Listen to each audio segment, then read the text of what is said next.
Ahora, claro, cuando vos empezás a atacar todas estas cosas, y obvio, van a salir, van a decir que le estás quitando la comida a la gente, te van a decir un montón de cosas, porque además son mentirosos profesionales. Es decir, ellos trabajan de alimentar a la mentira. Digo, no en vano tenés un canal que, por ejemplo, se encarga de contratar actores para ensuciarnos. Es decir, por C5N lo habías dicho el otro día. Sí, exacto.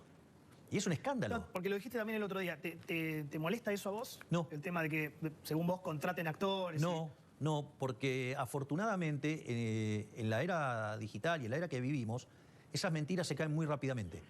Se caen muy rápidamente. Igual que esos traidores que hablan y dicen, no, yo tengo una coherencia que me avala los años de trayectoria, y después cuando le vas a chequear los videos, un día dijo una cosa y otro día dijo exactamente lo opuesto. Ahí me perdí. ¿Por quién lo decís? Por el traidor de López Murphy. Por ejemplo, hay un... Cuando vos mirás el año 2021 en La Mirada, tenés una primera participación que hace y dice una cosa.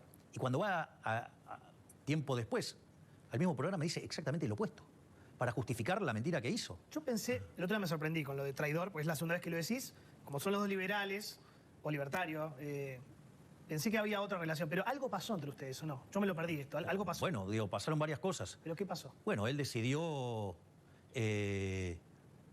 ser parte de la construcción de la reta para destruirme a mí.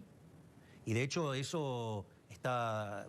El propio Rubinstein lo contó, que justamente la reta lo recluta para justamente destruirme. Desde su propia lista, a mí me han tratado de nazi. Me han dicho cosas muy, muy fuertes.